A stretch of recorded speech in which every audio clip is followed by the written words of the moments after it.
Hello, you guys. Susie was doing something. I don't know what. So, welcome to another episode. It should be us welcoming ourselves back from vacation and all that great stuff. I was gone a week. I hope you guys missed me. Welcome to Life Discussions with Dr. Jefferson. I am your host, and Sue is my lovely co-host. Mm-hmm. And on this platform, we delve into the popular and unpopular controversial topics that are suggested to us by our following on this and other platforms. I do have Instagram, Twitter, TikTok, and outside of YouTube, right? Facebook. Mm-hmm. That's Facebook. I don't know. Mm-hmm. But I have a lot of different platforms that I'm on. A lot. And I have podcasts. If you are catching me on a podcast and it's all audio and you guys don't have the actual video, I thank you guys for catching us on the replay because that means that it's uploaded after the actual show. And on Mondays, we come through every week and we talk about things that are hot topics in the media, but also some things that may not be so hot topic like in the media, but things that are controversial that do have a particular impact on communities that are melanated in general, in America and abroad. As we have these discussions, we typically don't get into like the politicized things. We don't talk about politics often, typically on this platform, because I try to stay away from the political component of things because that could be very tricky. But tonight we're talking about politics. Welcome to America. Mm-hmm. So we do discuss a wide range of topics that are intended to bring about accountability that could lead to shifts in the paradigm in our subculture in America for Black and Brown people. But as you know, on this channel, we have these discussions and we believe that people from all cultures can definitely benefit. And it's paramount to have these particular conversations because if we don't have them, who's having them? If we don't start them, who's going to continue them, right? So let's jump right in. I know I am excited. This is BIPOC Mental Health Month. And if you do not know what that means, it's Black, that's what the B stands for, Indigenous people of color. And I think that's just a really interesting way to say Black people. Is to say that Black people, all people melanated aren't Black people, but they are Black people, which is a part of some of the conversation that we're going to have tonight. There was a comment made by a couple of different people who serve in our Senate, and I thought that was interesting. But if you want to see who made the comments, you can Google it. You know, I ain't trying to get my channel shut down as I'm easing into these YouTube streets as soon as we start. Okay. But I thought that was interesting. The comments were made by Black. I can't say Black racists or white people that are racist against Black people because like. I have several thoughts. It's Kamala Black. Yes. She's my complexion.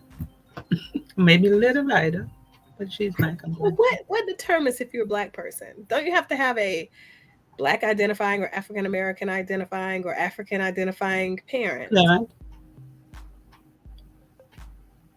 Yeah. I don't know. She's definitely BIPOC, right?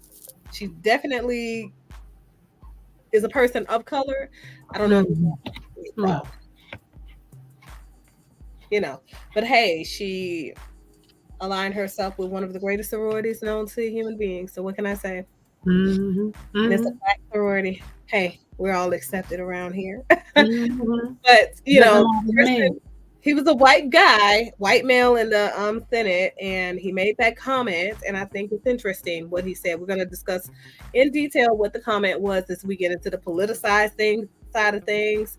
But on this end, I kind of want to bring up the fact that July is BIPOC Mental Health Awareness Month, and as a clinician or even a lay person, I want to get into some of the things that personally I would love to see happen in our community of people as it relates to the maintenance and the encouragement and the support of our mental health. Mm-hmm. And for me, I think it's really important that people connect with the parts of them that are out of equilibrium, right? Dysfunctional parts. I always say, like, we are collective balls of energy. But even in us being collective balls of energy bouncing around in the world, connecting with other collections of energy, we're still a sum of several parts. And it's Mm-hmm. important for us to know which parts of us have been traumatized and in what ways, what motivates our actions, what creates a lack of motivation within us, what creates stagnation within us, what creates resentment and resistance within us. If we don't understand ourselves fully, if we don't fully embrace who we are in our becoming, I feel like we are doing ourselves and all of our parts Mm-hmm. a grave injustice. And I think that that's got to stop. Like, I think all of the whatever happens in this house stays in this house. I think we got to do away with that. I think that we've Mm-hmm. also got to do away with the idea that being a strong Black woman means that you have to do everything by yourself, because nobody's ever accomplished anything in this world on their own. I know that we like to make that claim, right? But when you look at it in the grand scheme of things, we're all systemically connected. Everybody needed somebody to do something, Mm-hmm. right? We can't do a thing without the assistance or the help of another person, even if we find that we're compensating that person. Every person that we find that we're compensating always has the right to refuse our compensation and do business with someone else, even if it's emotional compensation, right? Right. So And I think, recognizing that they're offering something, even though it's right. not all that you asking for Even or if it's something expecting to that get. you don't value as much as you should, perhaps. Mm. Right. That's something. I think that we always have to assess and reassess the value of people and systems in our lives and the way that we are benefiting from them and they are benefiting from us, including employment. Mm-hmm. Um, so those are my thoughts around that. Anything that you can add to that, Sue, as far as like things that people that find themselves in this community of folks, or even other people that are out there trying to, vie for their overall mental health and wellness and try to mitigate illness in their mental or emotional faculties, things that you feel like they should be doing to keep themselves well. I mean, I think even acknowledging that stuff doesn't feel right sometimes. It's. I think it starts with you acknowledging that something doesn't feel right in my body. The way how things used to be is not the same anymore, and some of that is about me. Just recognizing that and knowing that it's okay to seek help, seek professional help. And I guess I'm making a general statement, but I'll go ahead anyway because I think I could speak to that experience that that Black folks generally don't think that getting a therapist or mental health treatment is important. And I'm not sure what that's up where that come from. And I think I've said this before, a couple of times on your podcast, but I'm West India. We clearly feel like this therapist, are you kidding? Mm-hmm. No, we have grandma. That's Right. our therapist. Grandma holds she holds everything, Mm-hmm. right? Your mom and your grandmother holds the way how things supposed to be, what your life is supposed to look like. So, and I say that to say, so that has been sometimes what has hindered for me understanding blacks from getting the support and the help they need professionally. Because if you have a major mental health illness and you believe that your grandmother is going to take care of it, that's not going to work, right? And then What? you grow up in a system, and your children grow up in a system, and your system grow up in a system where their thinking are not real clear, and their belief in whatever it is that's going on for you is normal. And I think that's a sad thing to see that Black folks think mental health behavior is normal. Yeah, and normalize so many dysfunctional parts, Mm-hmm. of responses. I think for me, what I notice is, and I get lots of people that come in for help, and I get lots of people that come in for therapy shopping. And for those of you who do not know, therapy shopping is when you are vetting the free or paid consultation of a professional counselor, mental health professional, and you're trying to see if you're a good fit, because I feel like that's an essential part of it, right?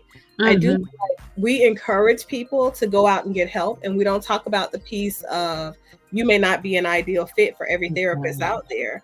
We're all different. We're not all created equally, and it's similar. I think it's similar to what people say about Black folks, right? Mm-hmm. The Mm-hmm. overgeneralization of Black women, the overgeneralization of Black men, the overgeneralization of Black people in general. We're not all the same. We are all very individual. So, in the same light, regardless of what kind of therapist, what your therapist looks like, we're not all the same. Some of us are Mm-hmm. clinical social workers. Some of us are LMS. Marriage and family therapist. Some of us are marriage and family therapists. Some of us are Psychologist. Yeah. professional counselors. Some of us are mental health. What is that? LMHC, Mental health. mental health counselor. Counselor. Some of us are psychologists. Yeah. Hmm. So there are several different names or specialty areas, or should I Mm-hmm. say epistemologies that we evolve from, right?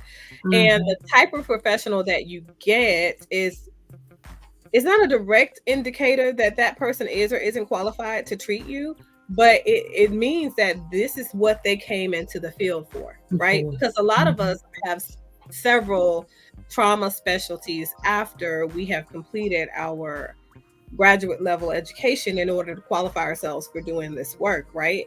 But Mm-hmm. I always say look for someone with a niche in what it is that you're struggling with, because you want to make sure that that person has seen what it is that you're dealing with, and they've been able to at least assess what their clinical outcomes and their practice look like. um so I think that that's important, right? Hey, Black Anonymous, how are you? um but so I think it's important for us to talk about that, because we don't often talk about the importance of connecting with the professionals that's that gels well with you, and I feel Mm-hmm. like that is essential. The other piece is, if you are going to be a person who seeks out the services of a professional in mental health, be the patient, Mm-hmm. be the client. Welcome the experience of finally having someone support you from a clinical stance. And that means that a person, think about them as your third eye, right? Right. You are 100% the expert in your life, but they are 100% the expert in the process of getting you to a more Mm-hmm. functional state of your being. And that's also determined by you. What that level of functionality looks like, Mm-hmm. that should also be determined by you. What you choose to work on in therapy should also be determined by you. So it's not a forced construct, right? Right. Um, it's something that comes from a place of genuine empathy when we are here to support you along your journey of healing. Healing can only be as effective as you allow the process to be, right? You got to do your Yeah. work, right? So the other piece is, when I say be in the patient seat, don't try to write out your own prescription for healing, because it won't work. Right. Whatever that professional, hold them to what they say they are able to do within the time frame and the treatment plan that they set, because the reality is they know what the steps are. They know what their clinical interventions are. You're not Mhm. privy to that part of things because you don't really know the clinical lingo, right? But Right. they do. Trust them, right? Trust that they have your best interest at heart, that they're advocating for your best self to be, unveiled at the end of therapy, and that they are pushing for them to be fired. Because I'm telling you, we all have a waiting list out, out, out the window. So we're all hoping to get you to your highest level of functionality so that we can roll other people in that really need our services.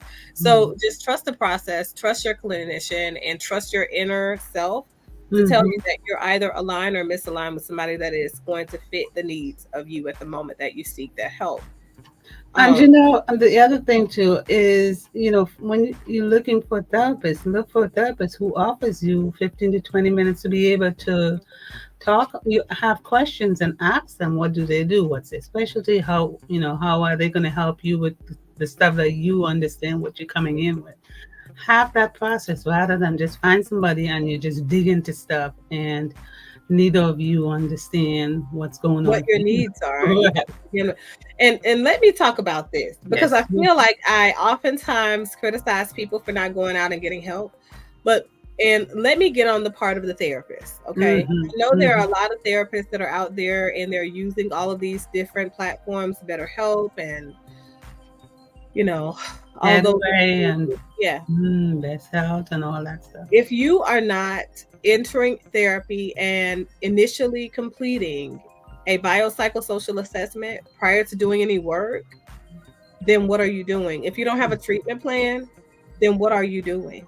There is no way for us to help you if we don't understand you, right? We need Right. to understand all the facets that contribute to your personality and your presentation when you come to see us in order for us to effectively lean in and help you. Mm-hmm. Like that's the whole part of the therapist being the expert in the process. So Mm-hmm. if that's not how they're pursuing the process with you, I would be asking some questions. Right. You would, and saying that now, if you didn't know that before, this now allows you to know if you're looking for a therapist, ask for 15 to 20 minutes consult so you can ask questions to the About what the therapist process about looks what her process looks like. Has she like. ever worked with anybody with the issues that you presenting with? And it's 15, 20 minutes. But if you're coming in with with an agenda in your head of what you're looking for, you most likely to say, I don't think this is gonna work. Or the therapist is gonna say, based on what you share, we may not be a good fit. I can find someone else who's good at addressing the issues you're coming in with. So you yourself has to also be proactive in asking stuff rather than just choosing a therapist and after 2 sessions, I don't want to be with this therapist anymore. Exactly. Exactly. Right? Because therapy is an investment. I feel like it's an investment. So we have to be willing to go out and live out the process Mm-hmm. and Mm-hmm. do so with intention in the same way that we do everything else. Okay. So there's that, you guys. We're going to move this show along so we can Mm-hmm. talk about many of these things that I've got kind of lined up for our discussion. Now, before we jump into this, I want to make sure that I remind everybody in the comments, please be respectful. Okay. So if you have been here before, you know that this platform is one that highly encourages the engagement and the interaction of the audience. I'd love to know what you guys' thoughts are. And as I'm laying all the ground rules out, if you guys currently feel a certain way about the state of Americans' democratic process right now, if you have specific thoughts that you want to share about where you're sitting at with all of the things that are unfolding right now, Mm-hmm. please do go ahead and share them in a comment as I'm unfolding this part because I think it's important. We do have a two-part show. Okay.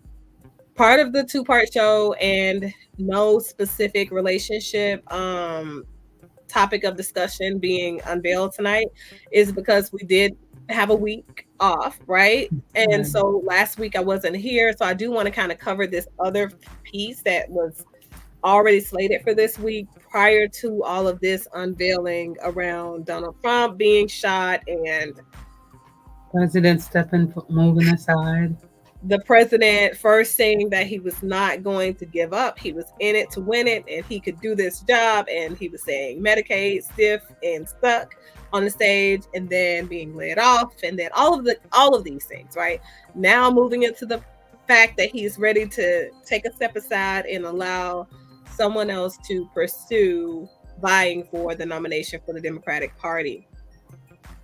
I have a lot of thoughts about that. And I have a lot of thoughts about some possibles. Okay. So I hope that you guys are ready to talk about the Constitution and talk about some history lessons here, because I think that we're in the middle of creating history one way or Yeah, the other. we have. It's started. Literally. But I'm ready to talk about this. I just want to make sure that you guys are respectful of one another, to one another, and I'm not saying like vacate your personal thoughts about it, but I'm just saying be respectful in the comments, if that makes sense. I hope you guys. Okay. You can disagree with someone and not be insulting and harmful. Exactly. It's okay to disagree, but this platform is to elevate us so that we can continue to have these discussions offline with people that are around us that are equally impacted by these particular issues. Okay. So, as I mentioned earlier, there are two to three different comments that were made as to why it is that Kamala is at a disadvantage for reasons that really probably shouldn't be reasons that she would be at a disadvantage. And to be honest, I'm not even so sure that I personally believe that she is at a disadvantage because of those reasons. Let's put it like that. And so the specific comments for the BIPOC people out there were that historically, the Constitution, and the Constitution is what is used to elect presidents, by the way. The Constitution was not written to include that the eligibility of a person running for president or the office of president would be a woman, for one. And it was also not written with the intention that a Black person would be elected into office. And both of those things are major contributors to how it is that she is constitutionally ineligible to run for the office of the president. I found that so interesting.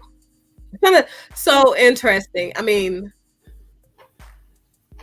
it was a little, I'm not gonna lie, it was a little agitating getting that coming from current people who sit in our Senate, right? It's so there's something else they're not saying. Google it. Google it. Says that, you know, it's one thing for a Black person to be elected, because we saw that happen with Obama. But even there, it's just one Black person amidst a whole line of over 40 other individuals who were white men. I mean, it gets pretty detailed. And the journalist who wrote about it said that, you know, historically, this country has always been run by white men. And yeah, it's okay to accept Black people have rights to vote white men into office, but even Black people knew that it was better suited a job for white men to run this country. I thought that so. Oh wow! Because we have a Black president, so that negates that whole statement. We have for 4 years. So, not just 4. I mean, for 8 years. Not just 4, but 8 years. So she said, "I'm really afraid of Project 2025. I feel like we are in very dangerous, unprecedented times right now. That's what I feel. So historically,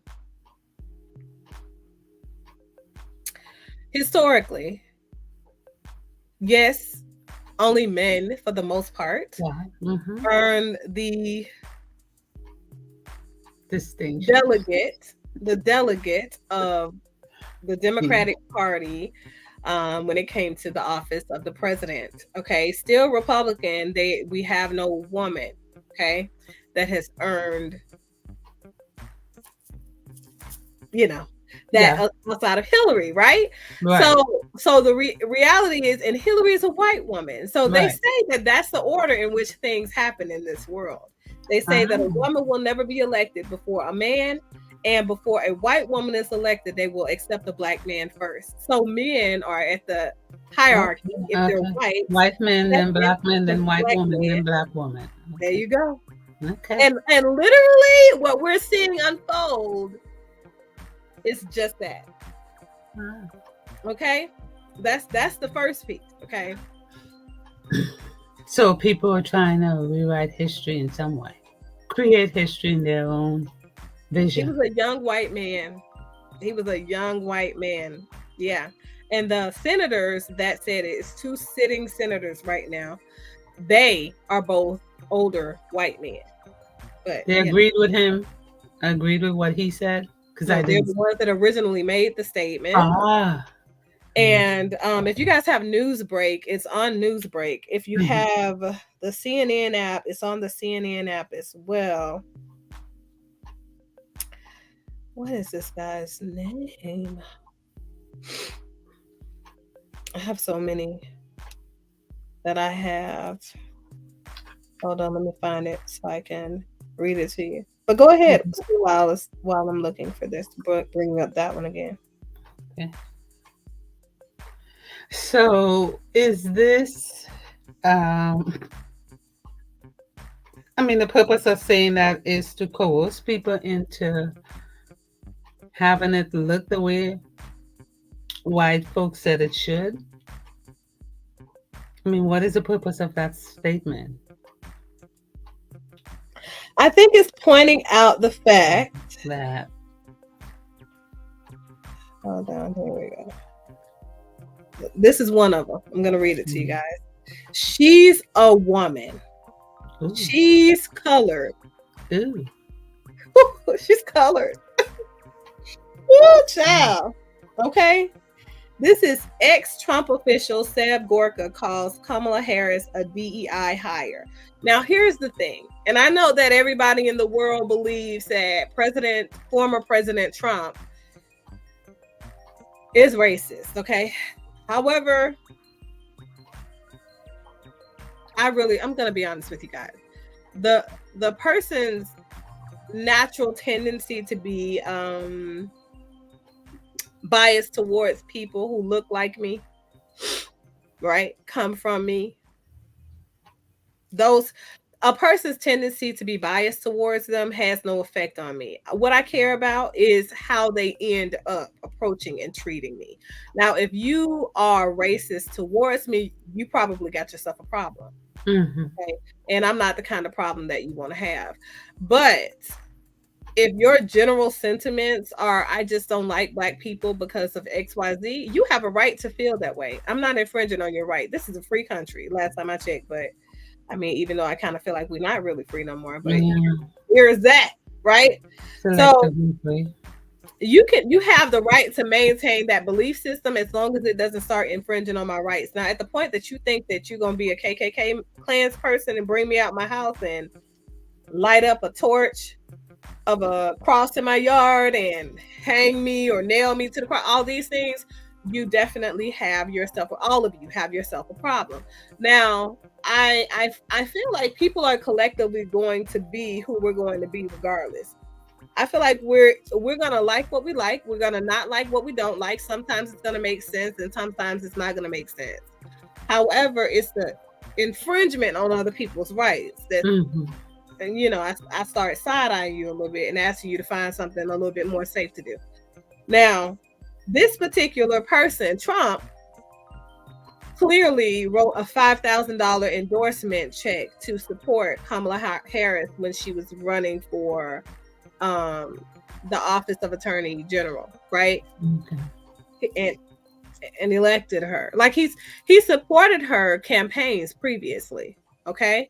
So I want to make sure I point that out. Now, just because they find themselves in a race against one another now, because they're obviously on opposite sides of the party lines, whatever you want to call it. And he has to point out some of the things that he's seen from her in this particular role as the vice president that come to be things that make him question her preparedness to step into the office of the president. I don't think that that's him being racist, I think, or a bigot. I think that that's him being a man. Yeah, and I think it's, they both will do that of each other. She will Yes, point out things yes, about him why she doesn't think he should be president and and has she been. has attacked him several times prior to this man saying anything about her, because he never had a chance or a reason to say anything about her, because she wasn't the person he was running against, Right, right. essentially. Which brings me to another point. Okay. Now, Biden stepping down from his, intention to run for the office of presidency. That's one thing. And in my opinion, I feel like he should have been stepped down. And I have several very valid reasons to believe that he should have been, he sh- someone should have revoked the 25th Amendment 2 years ago. Yeah. Okay. Those are my sentiments. I'm not backing off of them. I believe in, if we're going to elect the person to be the president, that person needs to be the president. He needs to be making the decisions of his own cognizance, full cognizance. He needs to make the decisions, not his VP, not his wife, not his best friend, none of that. It's supposed to be him. So you're not going to tell the American people, and I'm just saying this in general, you're not going to tell the American people that this is the first time that you've seen him like this and you work in the office of the president.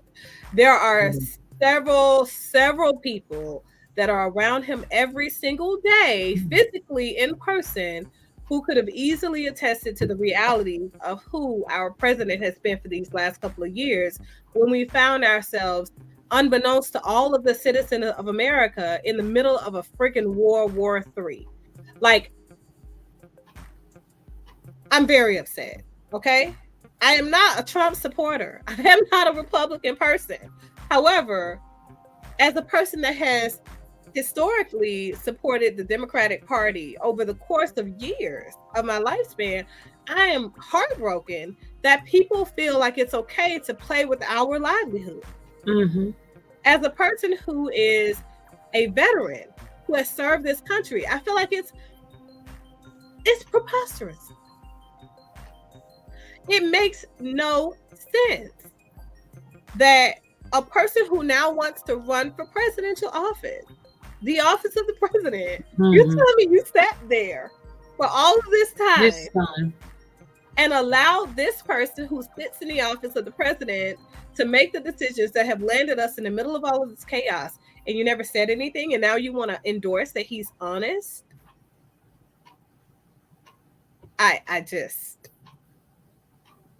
I'm appalled.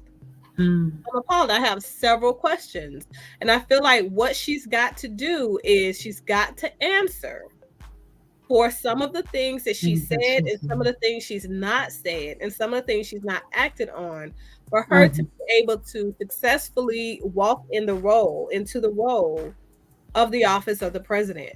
Okay. And win that delegation to be elected as the person that runs on their ticket. And I feel like, I jumped to support her if these questions were answered. Like, I feel like there are too many lingering questions out there and there's not enough accountability up to this point. But the other part is, what are you going to do about the condition and the state of our union? What are you going to do about our troops that are stationed overseas that are support people for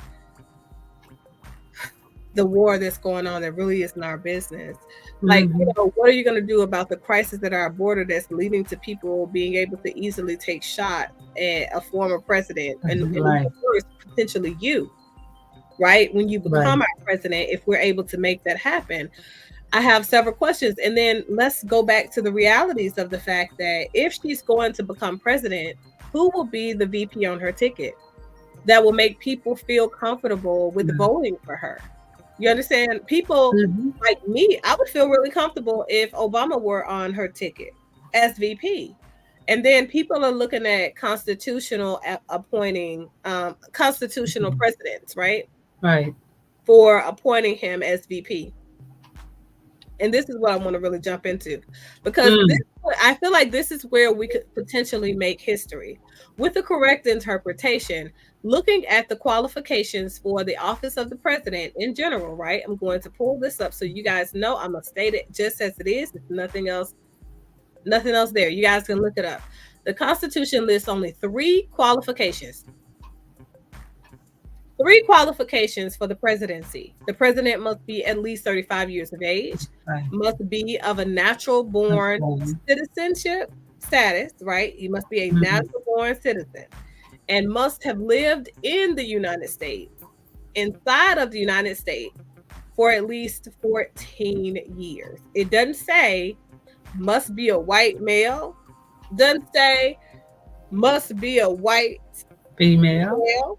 It doesn't say It must might be a not black be male. of the colored persons. It's the fact that he said she was colored for me. I thought we don't use that anymore, that words anymore. Child. But the goal is designed to insult. But okay. Oh, maybe the posture, I don't know. It was that for me. Okay. So those are the requirements. So I want you guys to really keep that in mind as I move into this next part, that for me, as I am looking at constitutional law and precedents, if a precedent has not been set, doesn't mean it cannot be, which is the same scenario that we're currently facing with the possibility of her being projected onto the ticket without being voted in, which is that's also another concern, right?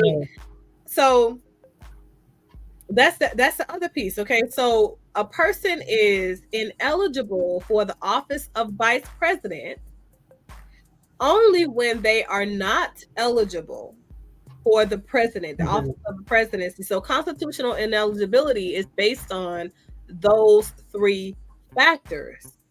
Now, what they're saying and all the ambiguity is around the fact that they're saying that Obama is a twice elected president.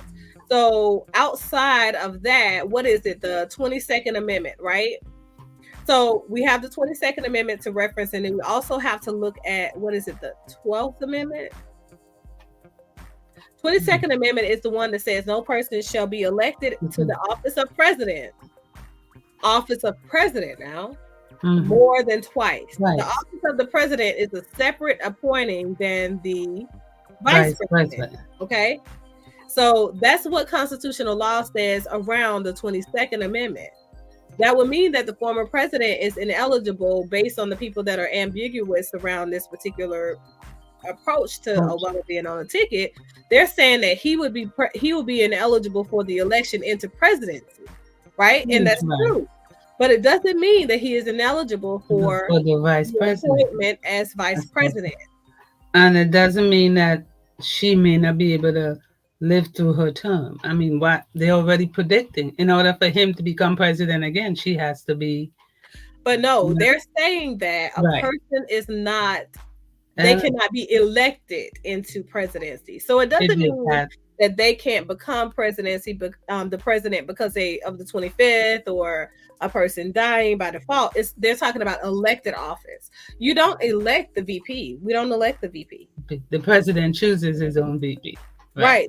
The office of the president can elect whomever they want to run on the ticket as their vice president. So that has absolutely, if that were the case, then we would have a challenge around Biden having been a sitting president who was elected in office after sitting in office as a vice president under Obama. Do you understand what I'm saying? So I think that we have to look at constitutional law as it is. It's saying that a person can't run for office after they have been a 2-time sitting president elected into office, right? Because the reality is, if, let's say Obama was VP and then ran, right? He was the VP and then the president died 2 years into his term. So he ended up being a sitting president. He could be the sitting president, but he was never elected in. And then he served another 2 terms because he was not elected in, right? He was only elected in the one that led him to his second term running, and then he was elected in again. So those two elections as president would still be able to take place, even though he had another 2 years that he sat in as president as default, right? Right. Because he was the VP. So I think that we have to look at the realities of it. The Constitution does not prevent Obama from running on their ticket as VP because he's not going to be elected into office in no way, shape, form, or fashion. Even though it's unprecedented, is it illegal? Now, I do think that would definitely boost the morale of people who are looking to vote on the Democratic ticket. I think that would boost the morale of people who are fearful of re-electing Donald Trump into office again. I think it would bring about a certain level of peace amongst people because we would know that we have somebody in office who we know how to do the job effectively, who can advise effectively, who could sit in on foreign affairs effectively, who could solve some issues with the border crisis, who could look to, lean to getting some things done that previously have not been done. So I just feel like that combination is I'd sign on that ticket. I'd get on that train. I would. And it has nothing to do with being Black. I don't even see it. And I think that's the issue. That's the issue that's the what's that elephant in the room issue. That what's going to be coming next is a Black woman and a Black man. We already now leading a country that has historically been led by white men. We already put him in office. That was a mistake, quote unquote, as some folks would say. Now we have a Black woman and a Black man running the country. We can't have that. That would be travesty. Right. Oh, we can't have that. We wouldn't miss this time. Right. This is America. No. No. Not those. No, those they're colored. But she's colored. That really got me. So I think that we should reevaluate what some options are, right? What some options are for us to kind of shift into a place to where we may be able to find ourselves in support of Kamala, even if we found that we were not or didn't know enough or weren't comfortable enough. Now, the other piece of business that I think is really important is, so y'all just gonna slide her on the ticket? Right. So is there anybody else? Right. So we don't get to vote on who may or may not be eligible. Right.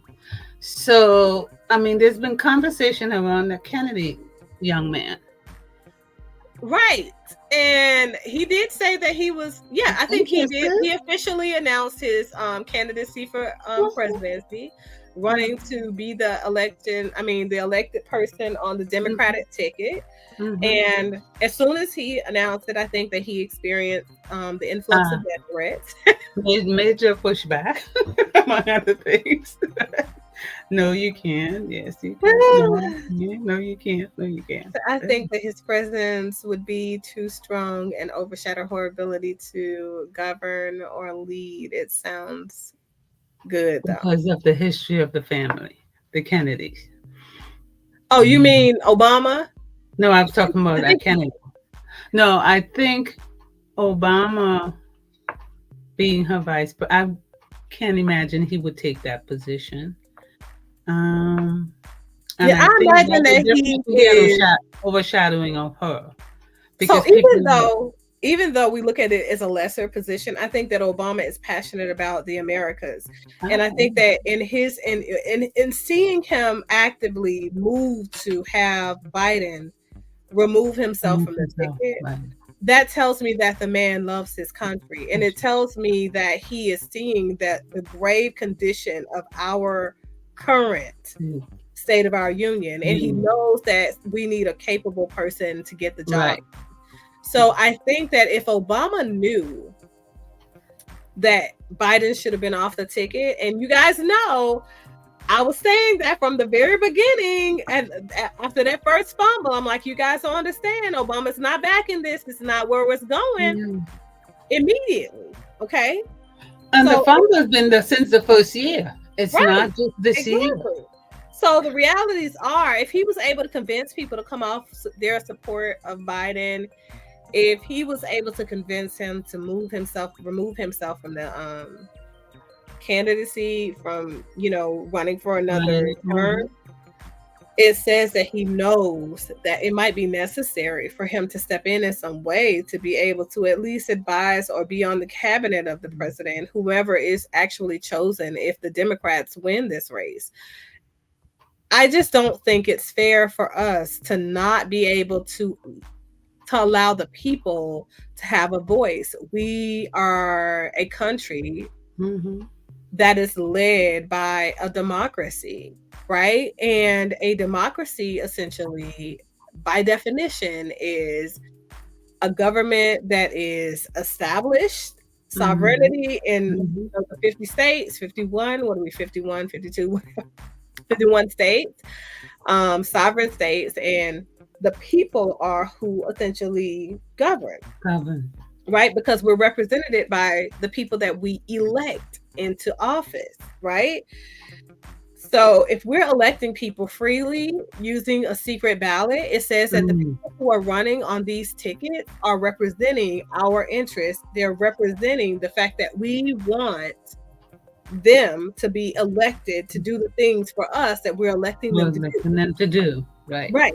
So it's all of that's connected to us having a voice. But if you are telling me that this guy drops out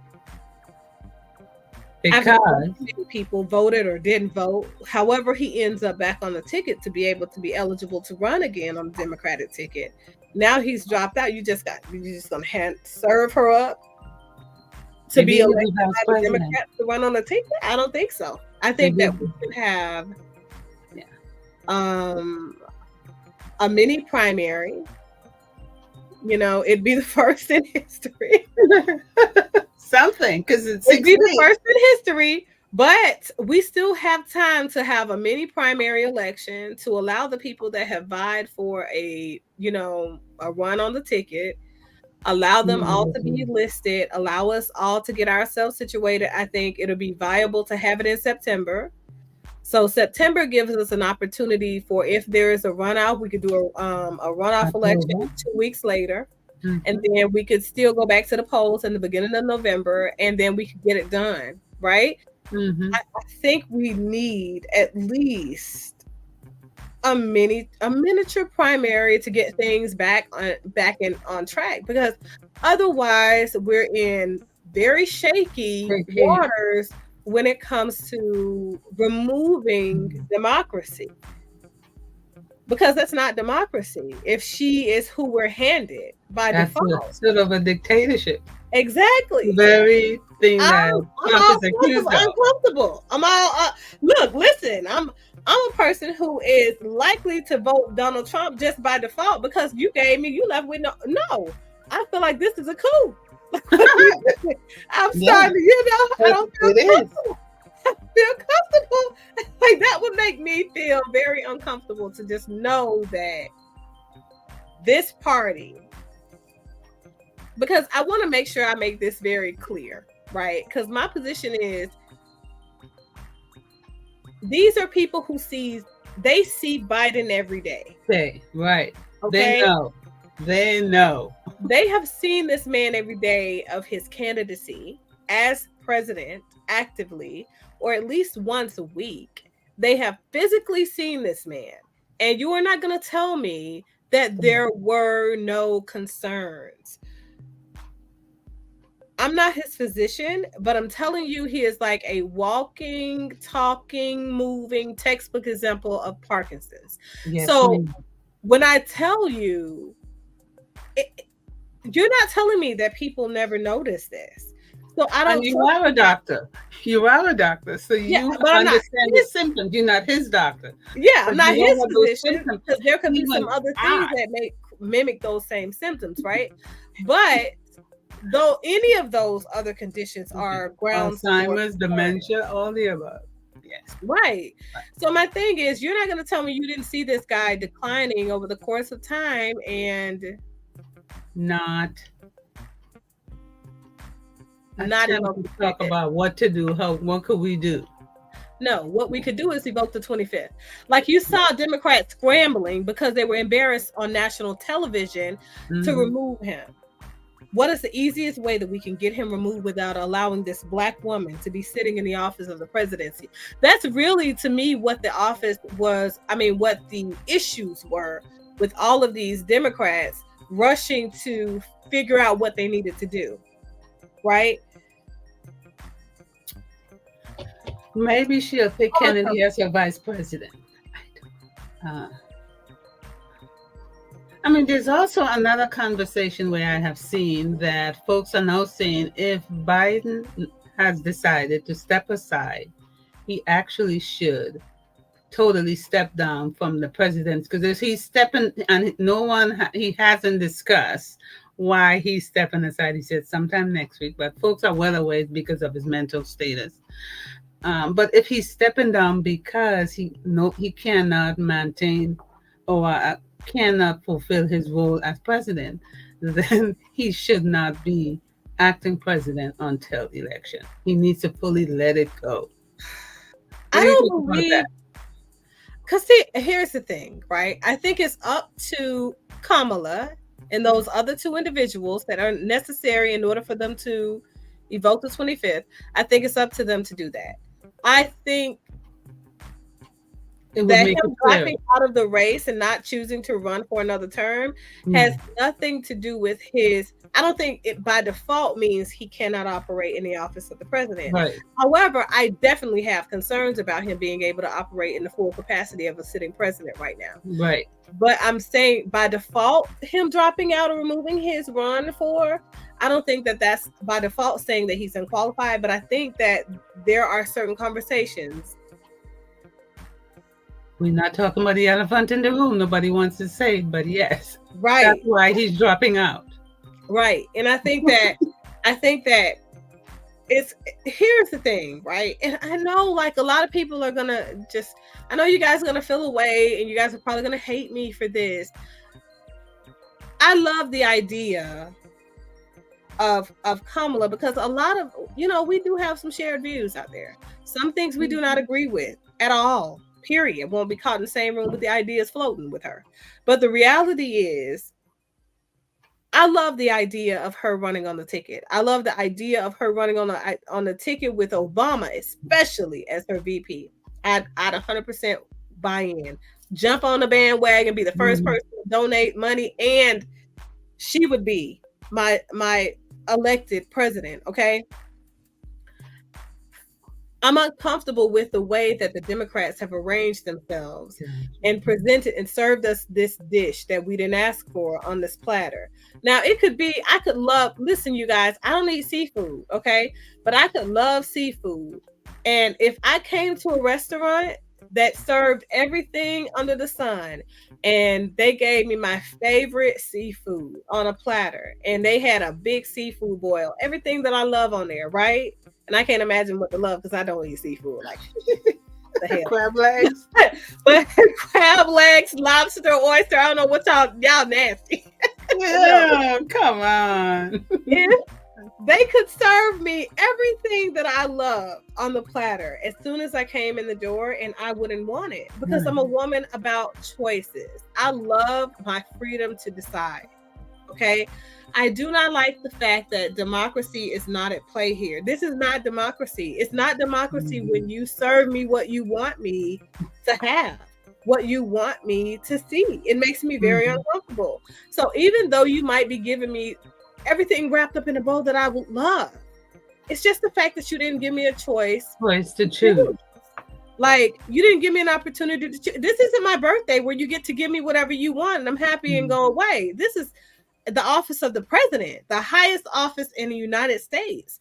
And no.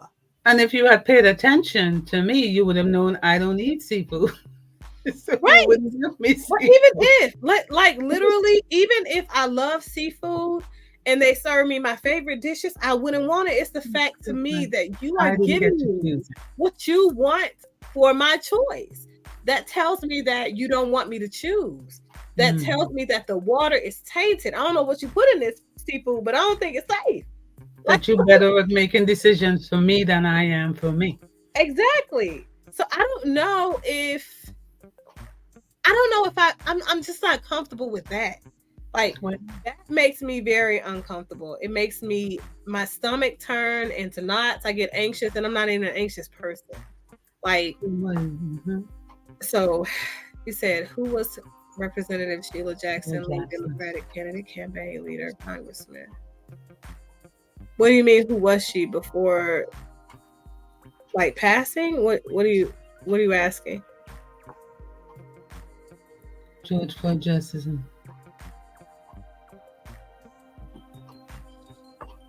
George Floyd Justice and Policing Act, John Lewis Voting Rights Act. Are you saying that she was part of those acts and creating those acts? I'm not sure. I don't know.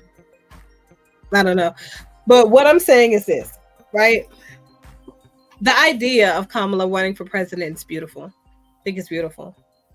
To be honest with you guys, I would have preferred Warren over Biden for presidency. Had she not, I wish she hadn't dropped out. Okay. Yes. Oh my goodness. Yes. I wish Bernie Sanders hadn't dropped out. I didn't want Biden for president. Because here's the thing. His mental health was his medical health. Let me walk you guys through the process of drawing the line of delineation or process of elimination, right? If you have served in the office of the president in the capacity of vice president, and you decide to run a bid from a two-time after you've served another president after running a two-term presidency. If you serve that man after running a two-term presidency and he has not announced his endorsement before you even get running, okay, like, so what Kamala now has of Joe Biden is what he should have had of President Obama. Run. And he did not. There were so many other options that Obama was considering. That would make me uncomfortable, and it did. And I just wasn't a fan of the idea, because Obama was the most pragmatic president to date that I can say that I've served. Okay? And it's the idea that he didn't jump off the porch endorsing you that was already enough for me. It's the fact that even in the office of the vice presidency, yeah, no. So I think there are several reasons for me to have caution towards what this looks like, okay? I like the fact that he wants to endorse Kamala and he wants to 100% get behind her. But I'm very uncomfortable with us saying that it's okay for him to now remove himself from the ticket, right? But not remove himself from office voluntarily. And I feel like if I now have to select, if I have to only select the Democratic Party that you've given me, the Democratic candidate that you give me on the party's ticket that you've chosen for me, it takes away the element of democracy. My vote no longer counts, because you're telling me it doesn't count, because you're telling me you're just going to make Kamala my default selection. I might have to vote for her, but I'm not a person that's party over person. I'm a person over party kind of girl. So the reality is I need to see what that person that I'm voting for stands for. I need to be able to compare that person to other persons that are running on the ticket, and one that fits with the schematics that I think are important for the moment, right? And I feel like all Americans, we all have that right. And I do not feel comfortable with blindly jumping off, the porch and voting and endorsing someone that you put on a ticket for me to vote for. That's all you gave me. Because she was in the position she was in as vice president. Right. That should that's what they're saying is that automatically makes her the candidate. No, that automatically makes her, if she evokes the 25th, the president. She'd be a sitting president, not an elected president, though. Elected officials are people that we voted for to put there with intention. So the fact that she has not yet made a particular statement that says that she stands behind this, that, the third issue is the issue for me. That makes me uncomfortable. Like, you are okay with putting her on a ticket, but we have no idea what she intends to do. She continues to yell that Roe versus Wade should never have been overturned, when Roe versus Wade what was initially instated because of something that didn't even involve women. It was an amendment that didn't even, the right to privacy has nothing to do with a woman having an abortion. The two are not correlated. Like, and even the second clause that was brought up in that particular case was also unrelated. So neither of these are rights that give a woman a right to an abortion and federal protections, because, like they mentioned, the Constitution was not written for women. Like, so the real answer would be, let's create legislative precedent around abortion rights for women, reproductive right protection for women, amendments, amend the Constitution. I'm all for that. But don't feed me tofu and tell me you've given me chicken. No, I can't do it. So my thing is, I need to know what she intends to do the office of the president delegation. I don't think we're going to see the 25th Amendment. Tell me what she's going to do. If she's not strong enough to evoke the 25th Amendment and remove a president that she knows is no longer qualified and cognizant to work and operate fully in the capacity of the presidency, you're not strong enough to end this war that we're in. That's my problem. You're not strong enough to advocate for reproductive rights of women. You're strong enough to hold a riot. You're strong enough to hold a picket demonstration. Boycott, but you're not strong enough to be a president. Like, I'm sorry. These are things you have to make the difficult decisions. You have to be able to address the elephant in the room. And a person who is not able to remove this president when he is not qualified to he's no longer qualified to actually be president. If he falls asleep on the job, he's running the show. He's running the show from the back. Yes. And probably have said so. That this is what needs to happen. But there may be some protection around.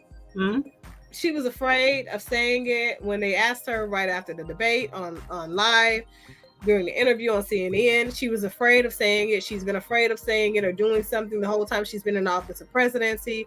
I am not comfortable.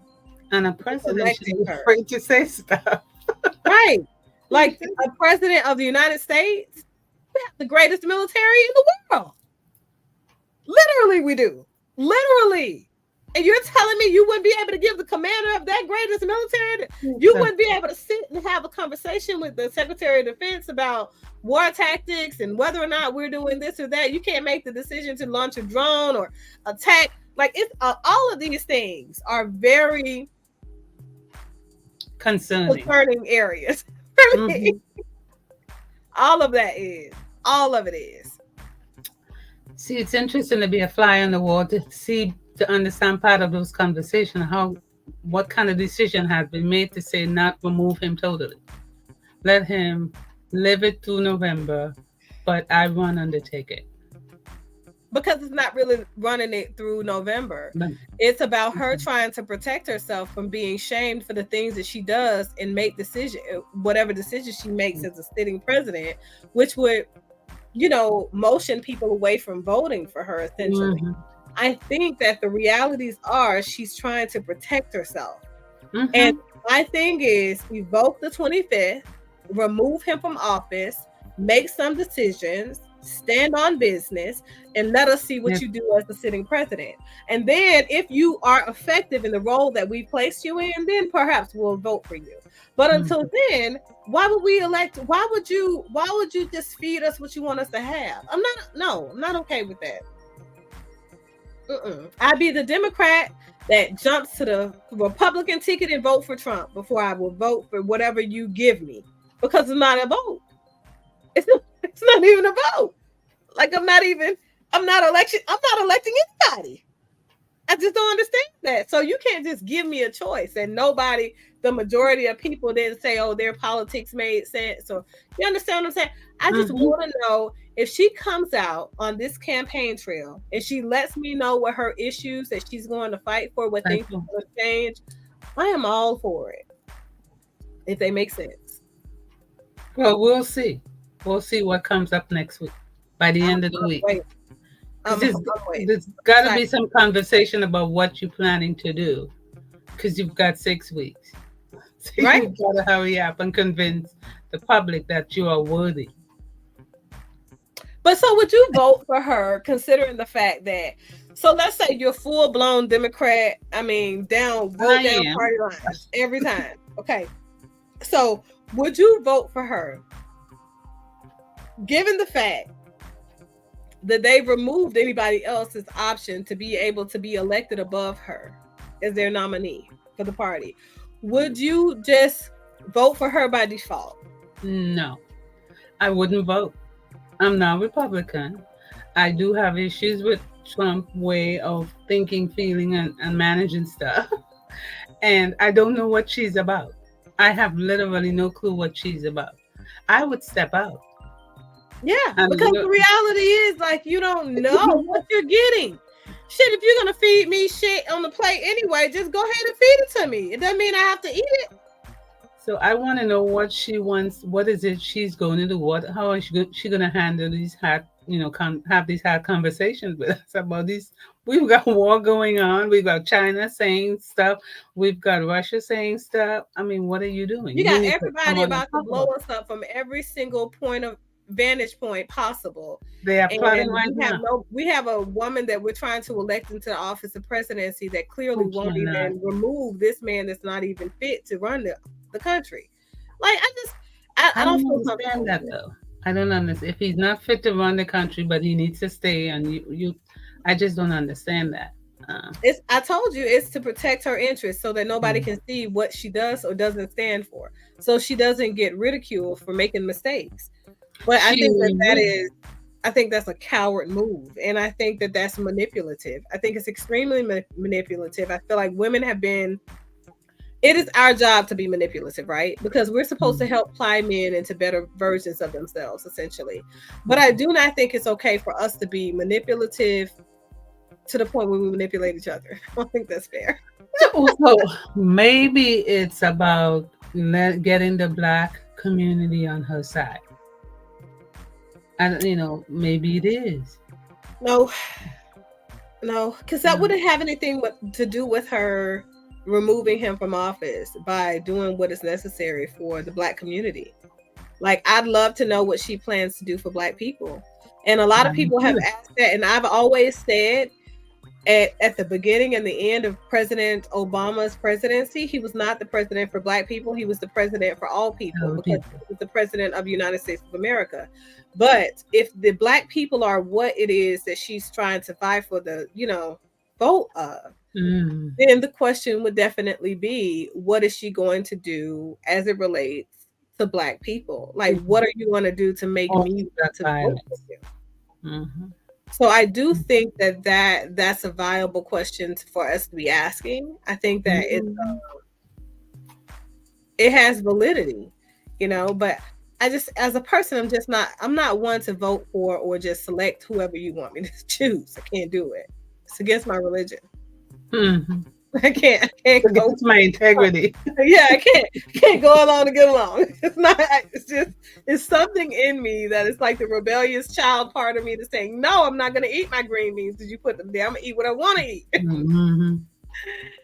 But So Kelso says, I couldn't vote for her even in an open election. She is not ready to be in that spot. No disrespect to her, but you got to be a certain kind of person for the president job. Well, we need to see her demonstrate what her skills are, what her smarts are, what is it? How does she understand what she's been doing for the past 2 years? See, the thing is, I have no idea what she has done Well, as a that's the vice point. president. I have no idea. And Well, if we have a president that is possibly, inebriated or cognitive have some cognitive cognitively impairments. Yep. unavailable, from a day to day, that means that she's done all the things that we are blaming him for making. I don't know. Decisions or mistakes around, right? Mm-hmm. I don't know. I don't know. It's hard to know because she's gonna have to speak to those things, what she's done. So it's just, I think she doesn't want to be held accountable. Okay. Well, except that she's now in the limelight, the highlight, and is going to be held accountable. You can't get away from that.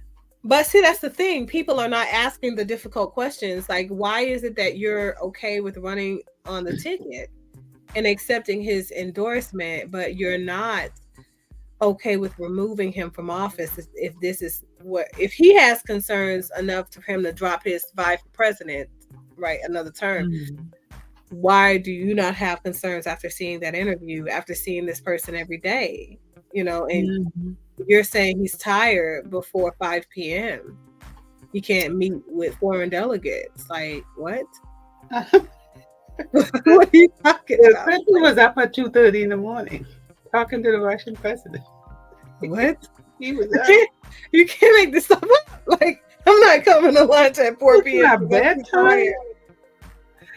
It's bedtime. Oh my God. Let me stop because I don't want my old age to look like that. So, God, I hope God blesses me with my full cognizance and full energy and zest and all of that into my 80s. You know, I already mixes up my boys' names. So. It happens from time to time, but you don't see me freezing and saying Medicare. So there's that. Okay. I'm not with that. We're moving on. Moving the discussion along. Let's talk relationships talk. Okay. Is the modern day qualifying process effective or ineffective in your opinion? Given what we're seeing young women go through, right, in dating, and young men as well go through in choosing a potential suitor for their lives, to live out their life with, do you feel like it's effective, their processes? Like, so let me speak to specifics. Mm-hmm.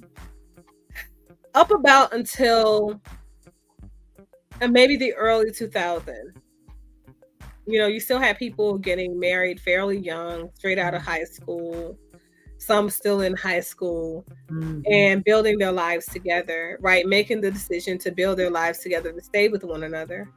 And then after that, you see the thought body phase of life unveiling, right?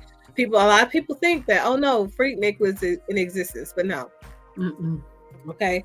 Freaknik was for them to have their fun before they tie themselves down. But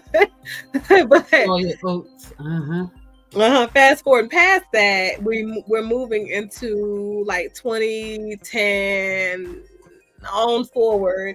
You see people who are trying to live their life first, build themselves first, mm-hmm. and then maybe, just maybe, enter into a serious intimate partner relationship after they're now busted and disgusted, half of them broke, haven't found their, career that they're going to settle into, mm-hmm. pair themselves with somebody that can make them their best version of themselves by complimenting them. So what we're seeing now is that in its worst presentation. And so many people are out there living their best life, right? tripping, not paying their bills, being evicted on a regular, Mhm. um, living in their vans. I mean, it's a thing to be homeless now. So for young people, so their problem, I mean, their processes are essentially find a person that you can have sex with, Netflix and chill with, smoke weed, get high, that kind of thing, but don't really make any real commitments Mhm. until you have to. And that's out of your 30s when you're in the mature adulthood. But I'm not sure if that makes sense. And where did that come from? Like, where did they see that to think that that was okay to be? The internet. I don't know. I don't know. Because yeah, think about it. That's the rise of the internet, rise of Oh, reality. technology. Okay. Mm. Social media. Mm. Social media, reality TV. Yeah. I think those are the biggest places that are like pushing the idea of club and live your best life. Don't necessarily commit to having children or a husband or a wife, etc., until you're older. But that also puts people in a predicament to where they're having risky sex with people. Mm-hmm. Um, they're getting pregnant, and Mm-hmm. several of them are having several abortions, and then by the time Mm-hmm. they do get to the point where they can marry, the women don't even have the viability to give an heir to that young man. His legacy is gone. And that's what I'm seeing in a lot of people right now. It wasn't just social media; it was TV shows. Jerry Springer. What's the other guy who Yeah, who's gonna tell is the baby yours or not? Maury Mari Povich. Povich. But Mari, okay, y'all ain't gonna get on Mari, okay? You are not the daddy. So I think Neither were you. you mean TV shows like reality shows. I think you do have a point because I do see a lot of TV shows being. Oh yeah, he had a good one. Sex and the City, absolutely. Yep. All these housewives shows, all those social Yeah. media tape films. Hmm. So you said couple adult star Gina Star. I don't know her. Me either. I don't know. But watching porn, okay, that's what that is.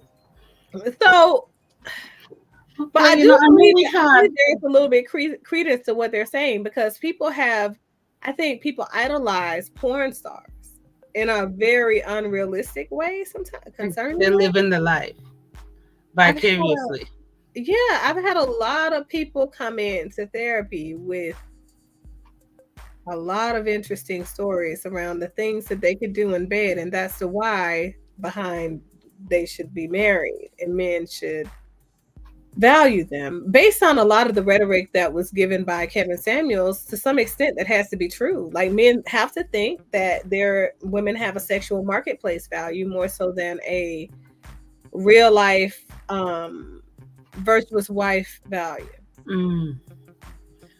I don't know. What are your thoughts? It's interesting because I mean, I think for we had a podcast a while back, and I was thinking about it because I think for black women, man, the black man is not available. He's not available from really early in life.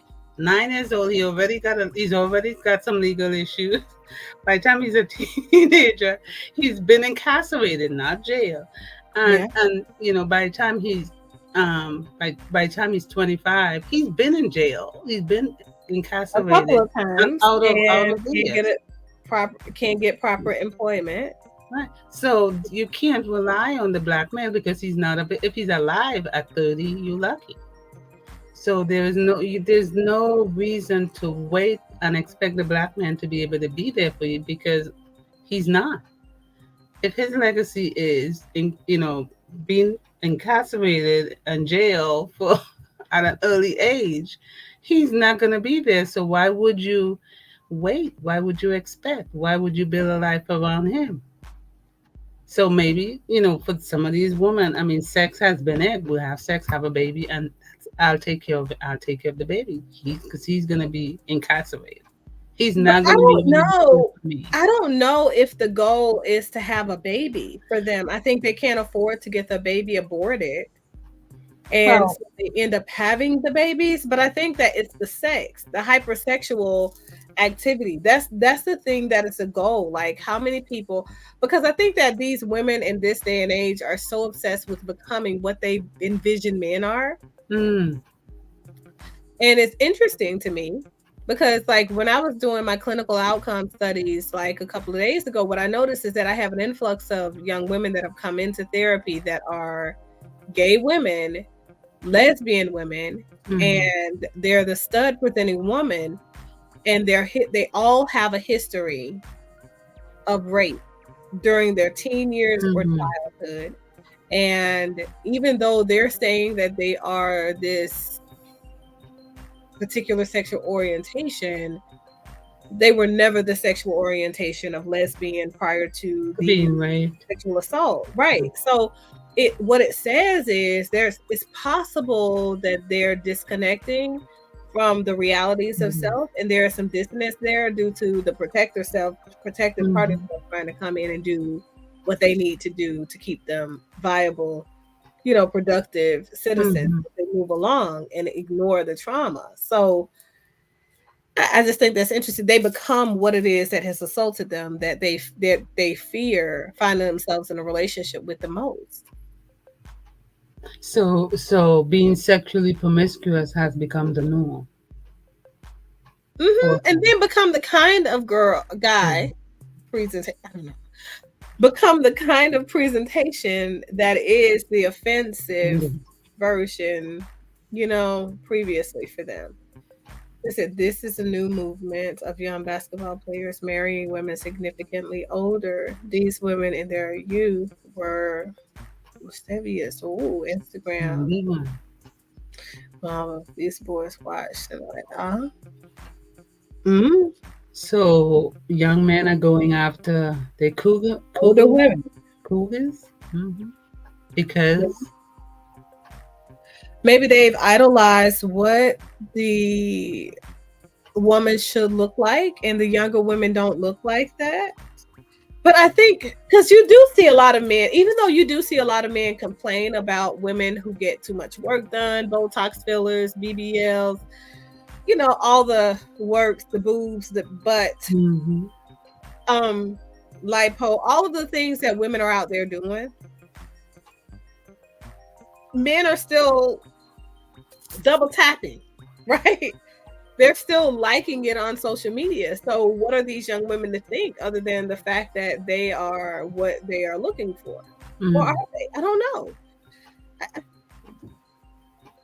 I think it's a double standard. Men tell women they don't want women to wear wigs. They don't want women to wear weave. They don't want women to have fake butts. Don't want women to have fake boobs. Don't want women to fake abs. All these things, but they still go after and salivate. mm. Well, they don't want their woman, but they don't want their woman to do that, but they like other women. They're okay with other women being like that because it's not their woman.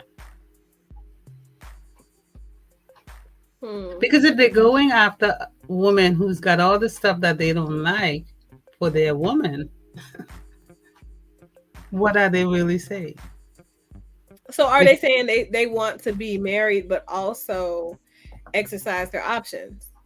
You think? well, that's what folks are doing today.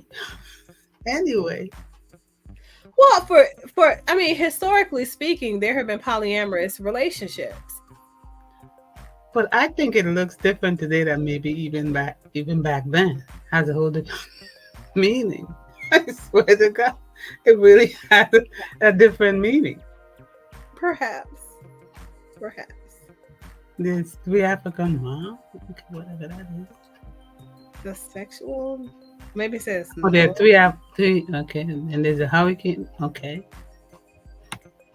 I think we're learning something new today. Right.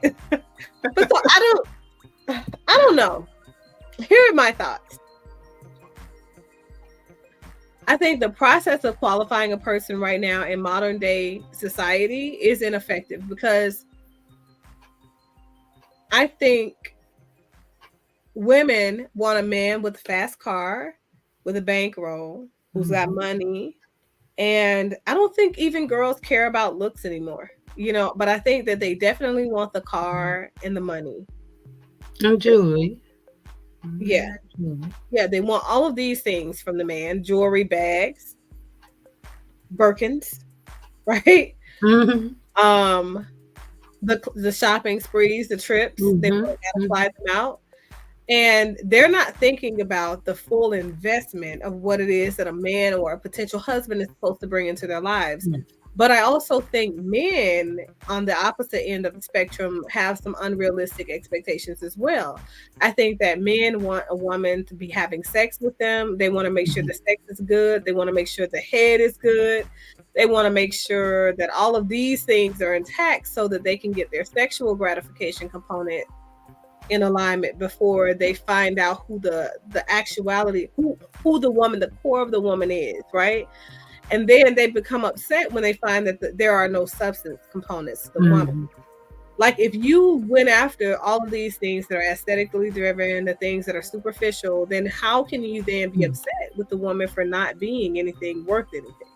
You evaluated and valued the things that didn't make sense.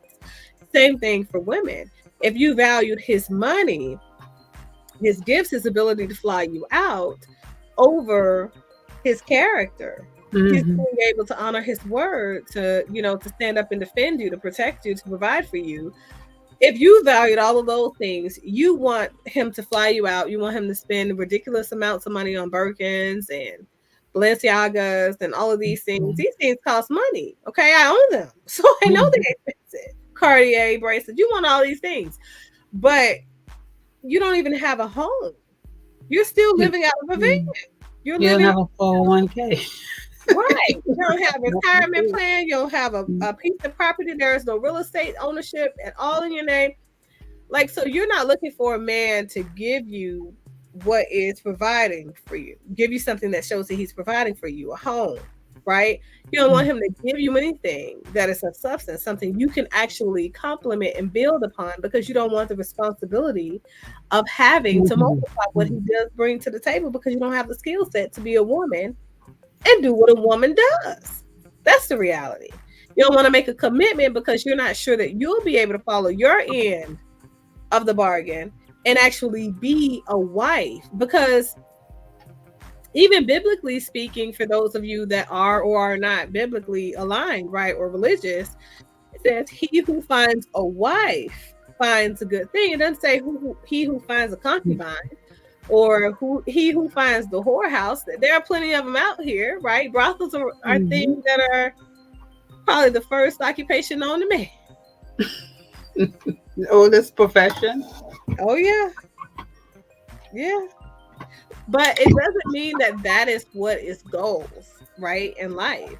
So I don't know. Let's see what they're saying in the comment. What do you guys think? He's being wed, you. Oh yeah. So that speaks to what mothers teaching their daughters. I mean, are mothers teaching their daughters or that's a good question. Or dads available for the son? Where are they getting this from? So are they creating it because there is nobody to show them how to be a wife, how to be a mother, how to be a woman?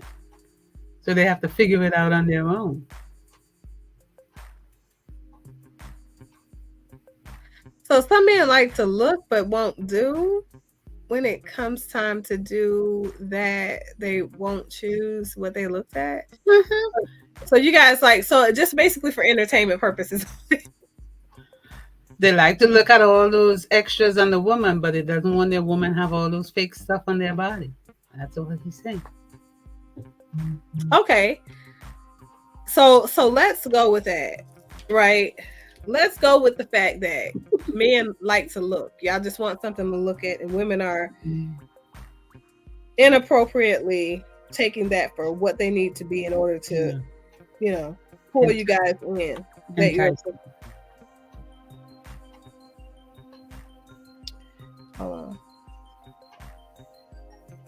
Well, I just got the news report saying that Harris surpasses number of delegates needed for nomination. In the still of the night, they voted. How can that be possible when none of the people have voted?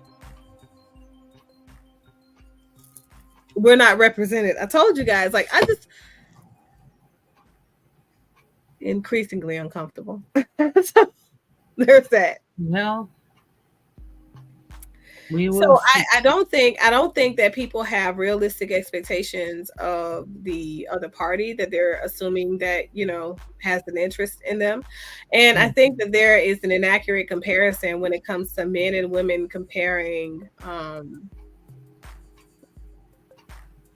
the disproportionate amount of women to men, because we don't know that those women are available and single, really available and single. Available meaning that they want to be with men. We don't know that those men are available and single, as meaning that they are available and they're heterosexual and want to be with women. So I think that we have to look at people for who they are, right? I think that there is someone for everybody. Hear me out on that. Okay. Don't want to eat my words here. I think that some people are aesthetically challenging, meaning that they have looks that perhaps only a mother can love. However, there are people out there who also may be drawn to other things outside of aesthetics. And inside of those people espouse other characteristics, right, that are valuable to somebody that's out there looking for their person, and they're still their person. Now, does that mean that everybody in life will be paired with someone before they die? No, I think that a lot of people die alone. I think a lot of people who marry, they marry alone. They marry and they're still alone, and they die alone, because even though they partnered themselves with someone, that person was really not there to complement them, to be their life partner. They were there for all of the reasons that benefited them, but not necessarily for the long haul, right? I think if we are to become pragmatists when it comes to dating, and we date it intentionally, even if we're out there just trying to have sex and all that stuff, put it out there that that's what you're looking for. But also, perhaps you should be pursuing brothels, right? Or whorehouses to do that, both men and women. And then when you're out there and you're really seriously trying to date someone, look at the substance of the person, because just like a man wants a woman who doesn't have a high body count, or who is sexually over experienced or whatever, women, we don't like a man that's been well seasoned either. Okay? Right. We don't want you to be a guy that's been, everybody's had your penis. You've got community penis. It's literally for everybody. So we don't have anything that is left to the imagination, right? So every woman has had everything that you give to me. It's, you know what I mean? It's just, we want something of substance. You should want something of substance. We all deserve to have something of substance in the partner that we take. And if we're going to experience life, let's experience life together. If we're going to experience sex, let's experience sex together. But don't come to me all tainted. Yeah. I think today's generation that doesn't matter. You're not tainted at all. You just. Which brings us to our last question. Like, why get married?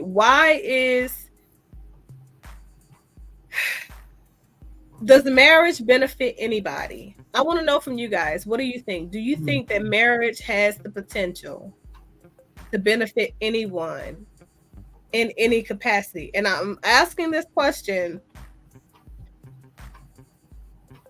from a pragmatic lens, like only as to how it makes sense, right? Mhm. So look at it from a pragmatic lens. Does marriage have the propensity to benefit anyone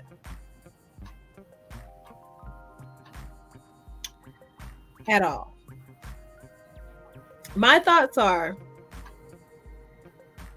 even during this day and age, marriage still has the potential to benefit people because of inflation.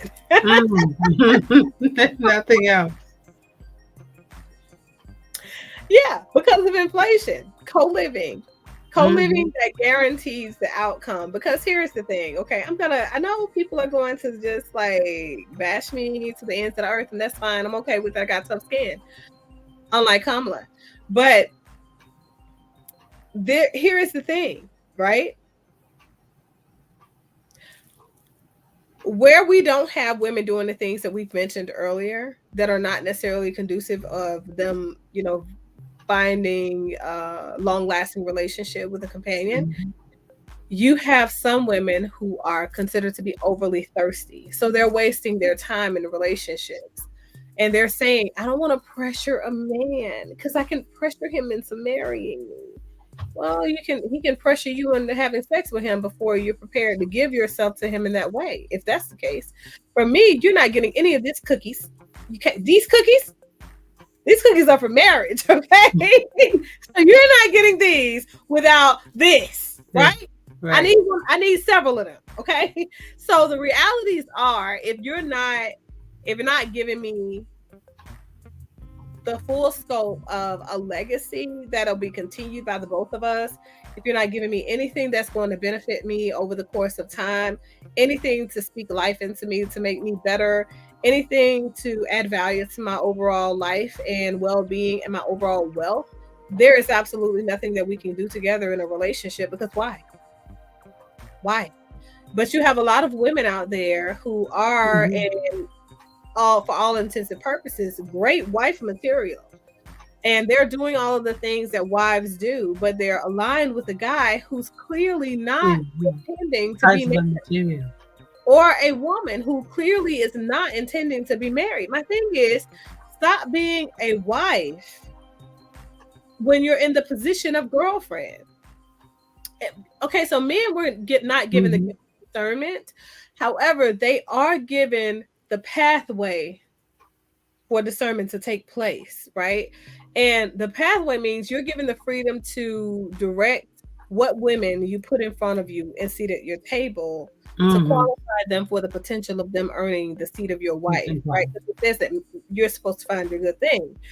So as a woman, you don't sit there 6 or 7 years in a relationship with a man and you're cooking and cleaning and moving in and paying his bills and you're paying his mortgage. Girl, 6 or 7 years, Count out. Mhm. you paid half of the years of his ownership of this piece of real estate, and it still ain't don't have your name on the deed. So I need you guys to start thinking about the way that you move with the what you do, what you give, right? You're giving your womb to a person who is not, Really. yeah, because You're not interested. they're not even committed to you. Reciprocating. The only thing they can give you is an STD or STI.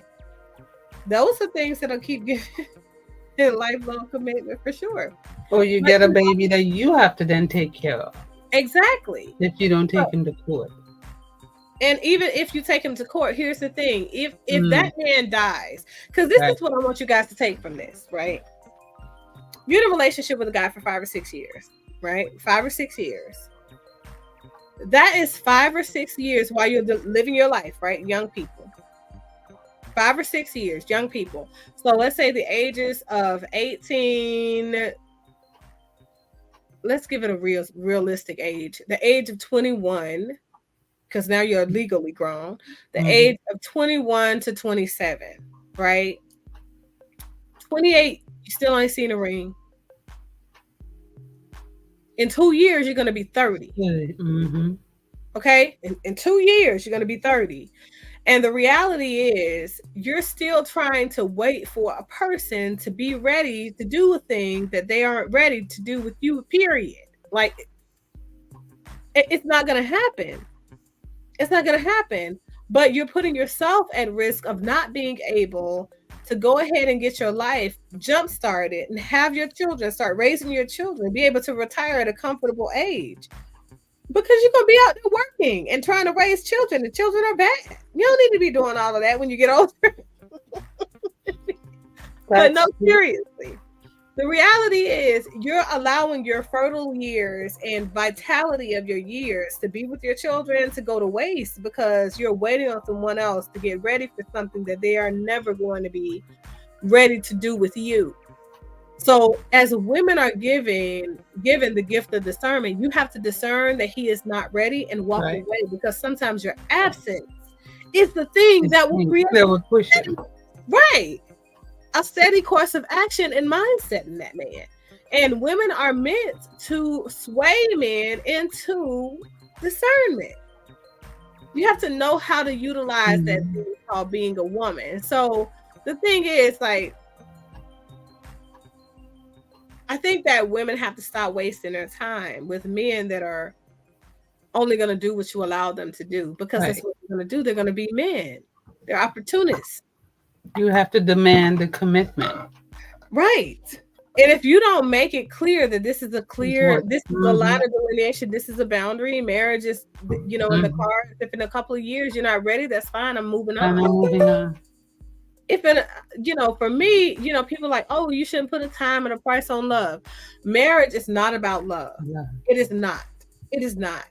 We can love to the ends of the earth, but love don't pay the bills. So the reality is, marriage is about us coming together as two people with a, shared interest in building our life and our wealth together, so that we have legacy lines that continue after we're gone that look like us, those little bambinos. And then they represent us because they've been curated into and molded and cultivated into elements of us that will continue to live and learn and thrive and move and grow, right? So I think those are the reasons that you should get married, because you need to make sure that you're able to create wealth in your legacy line. You're able to create a legacy line. You're able to pair yourself with someone who is an investment for you, but also who invests in you. I think that that's what the purpose of marriage is, that. And that's the only reason I feel like people should continue to invest in marriage, because marriage is the only way that if a person that we care about passes away today or tomorrow and we're young, we can guarantee that the fruits that we have poured, we've labored, right, for, are going to blossom and bear the fertility for our lives continuously, right? So why pour into something, invest in something that will never be yours? I just don't understand that. I just don't get it. What are the reasons you think people should get married, Susan? I mean, I agree with the things you shared. I certainly think, I don't think we're designed to be in this world alone. I don't think men designed to grow up alone, women designed to grow up. I think we are designed to be partners with each other so that we can share a life and create the things that you talked about, be able to create a legacy, create children who can continue to carry their father's name. Because, I mean, that's why women change their name, so that your kids can carry the father's name on and on. Well, your sons will anyway. Your daughter marries and change their name, but you'll have kids who can carry on the legacy of your, their parents. I mean, I just think today's generation does not see marriage as a necessity, because woman is working, making a lot of money, as almost as much as men are. Women can fix cars, they're electrician, they're plumbers, they are doing all the stuff that men can do. Should they do it? I don't think so. I could fix stuff, but that's the man's role. I could cut the lawn, but that's really his. If I have a man in my life, that's his role. But I think woman doesn't see marriage as viable because they perceive they can do the things that men do, and as such, they don't need to have a man in their lives. They don't need to have a marriage in their lives. They can have a man in their life, but not a marriage. And that's at some point you get older, and what do? At 11 p.m., sitting in the night by yourself.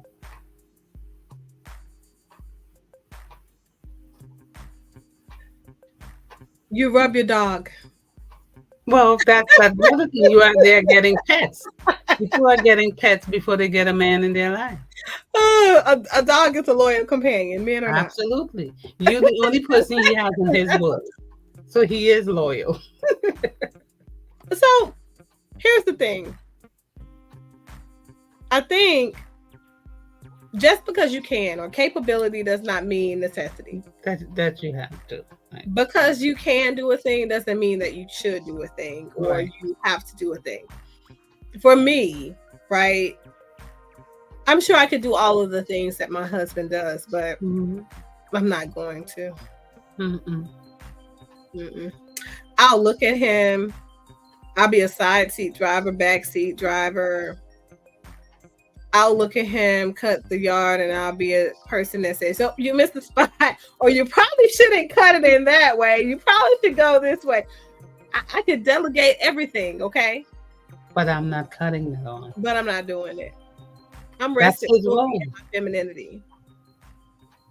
And if he doesn't like it, then he should have picked another wife. Because he knew it came with the, like, you gotta, that's why I say you have to be intentional. You have to demand. You have to be intentional. I've never had to demand from a man to be a man. I am like, and I think I'm the most alpha of females that are in existence. Natural leader. I've always been in leadership positions, military and leader. Do you know what I mean? But when it comes to me and in the amount of femininity that I fully embrace when it's time for the man to be in his role fully and I'm in my role fully, I'm supposed to give him hell. Like, that's what I'm here for, right? I'm supposed to unseat you in comfort. I want you to no longer be comfortable because I want you to be intentional and I want you to be productive. And I want you to move as if you are looking to keep this thing that you've acquired in me, right? This thing called me, the wife. So you got to work to maintain that thing. And the work that is never done. It's a never ending process. So if you don't wake up every day with the intentions of doing things and showing up in a way that is conducive of you keeping your wife, you ain't gonna keep your wife. Period. And this is what I teach to my sons as well.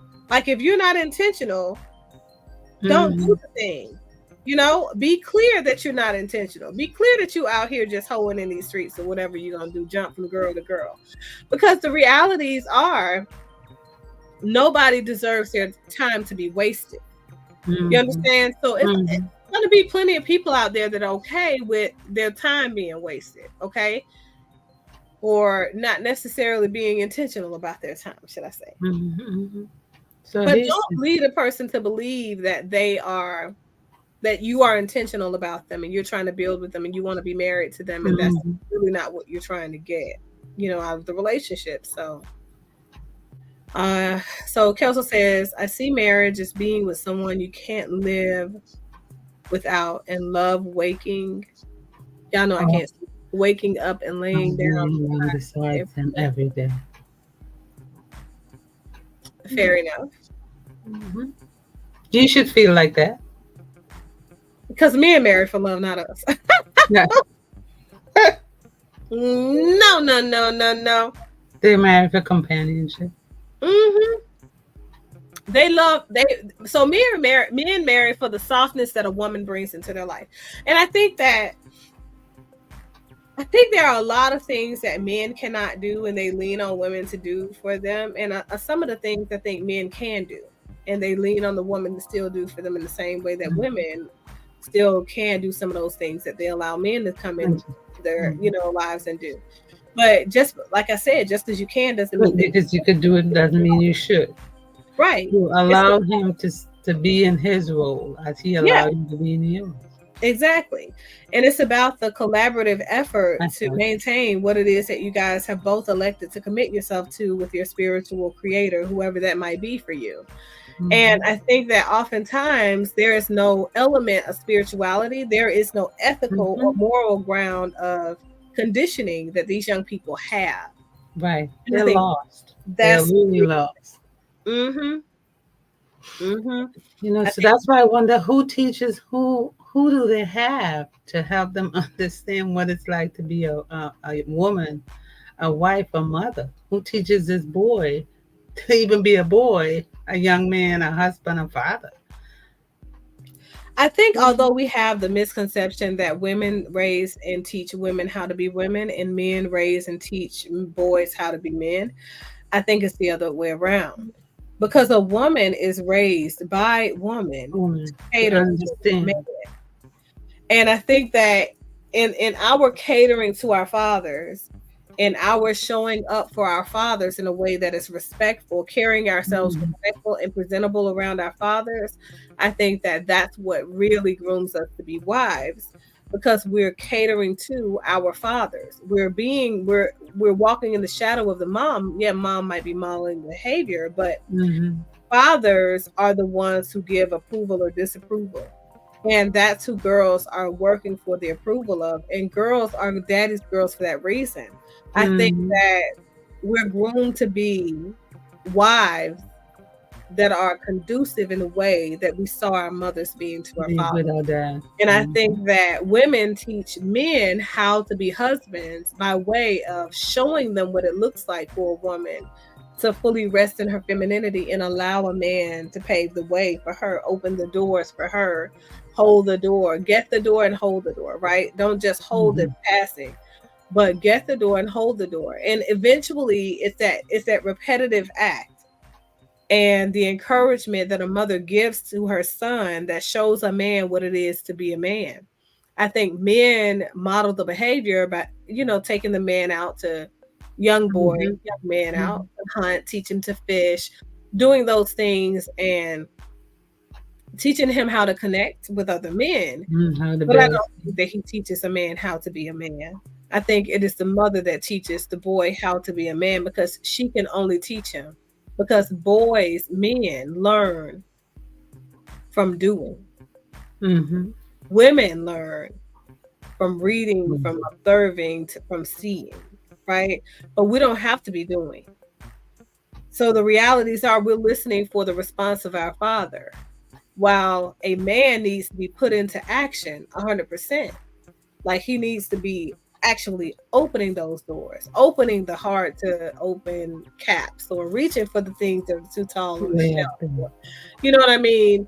Mhm. Lifting and holding and supporting his mother as she walked, helping the old lady across the street. These are the things that I think young boys have to be in the action of, and they don't find themselves in the action of those things with the things that their fathers are teaching them. So I do think that both parents play a pivotal role Mm. Mhm. in, boys and girls becoming men and women, but I don't think it's the way that we essentially initially look at it and consider it, if that makes sense. Mhm. But so, I want to thank you guys for coming through and sitting with us as we have navigated this conversation. Again, I want to restate that this is BIPOC Mental Health Month and encourage you guys to go out and do something that is centered in your collective and individual wellness, right? Recognize the struggles that we have in our community and how they affect you, right? I'm just going to give you guys an assignment. Take notice of the things that are going on around you right now that have a direct impact on your overall emotional stability. So when I say emotional stability, I mean the things that move you, the things that Mhm. upset you, the things that make you extremely happy, the things that make you afraid, the things that make your butt itch, the things that make you anxious, whatever Mhm. those things are, right? And look at ways for you to reframe or look at those things in a different light so that the anxiousness, whatever feelings they bring up about for you, can be removed. So that will be my mental health tip. Yes, absolutely. For the week. And make a conscious effort to do it. Yep. Really, consistently. Yep. I always say explore, Mm-hmm. navigate gently, re-explore, unearth, explore, process, right? And then commit to doing something that you've learned that you needed to do as a result of all of that exploration and processing Mm-hmm. and that deep-seated depth work that you've done looking into a thing. Looking at who you are and become the best version of you. I would like to thank you guys for watching the show tonight and for contributing to the overall thoughts that we've had and for being respectful, even though there was one commenter with a lot of very weird presenting I'm not comments. sure what that meant. Mm. But okay, okay, as long as it's not disrespectful. So I appreciate you guys for having the level of engagement that you guys had for tonight. If you guys are catching me on the replay, please do not forget to like and subscribe to the video and the content if you found it to be useful. And also make sure that you are a regular member of those platforms in which you hear this as a podcast. And until next time, you guys, later days. Bye.